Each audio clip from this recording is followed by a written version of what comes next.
Hello again, chaps and chapettes. How are we all doing? It is lovely to see you all again. As always, what I want to do today, guys, have a quick conversation with you about the current knife threat of Nigel Farage.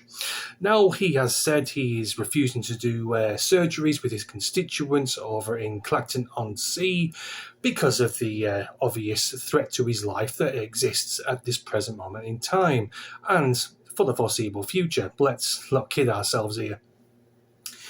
There's a brief article in the Express. I'll just skim through it because, I'll talk mostly about it after I finish gibbering on. Nigel Farage has said he's unable to hold in-person constituency surgeries in Clacton due to the security threat against him, suggesting he risks being murdered.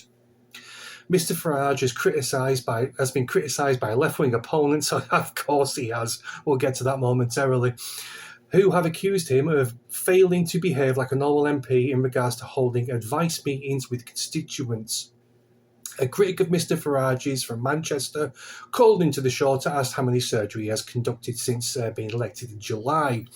Mr. Farage said that while he does now have an office in the Essex town, he added, "Am I allowing the public to flow through the door with knives in pockets? No, I am not."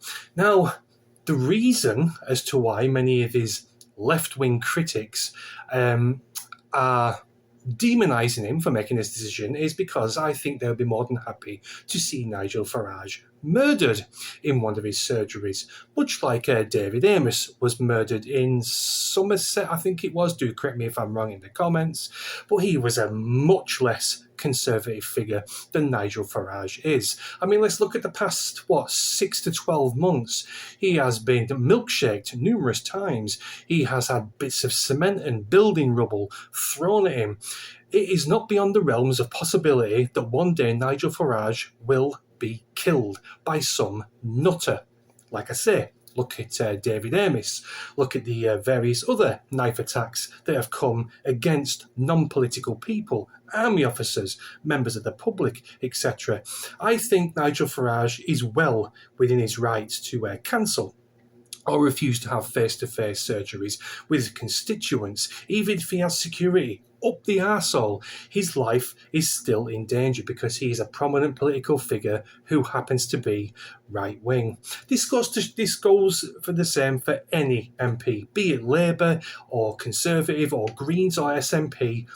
They have targets on their backs, and the very fact that MPs now have to walk around with round-the-clock security says a damn sight more about the state of the country that we are currently in than it does about the MP. If I was in Nigel Farage's shoes, I would be doing exactly the same.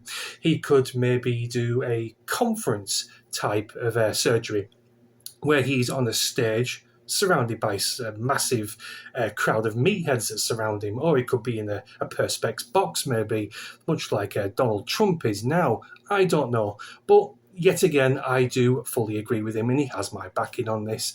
He has a huge bullseye on his back, and he is just waiting for that one opportune moment where some left-wing nutter will plunge a knife right into the middle of it.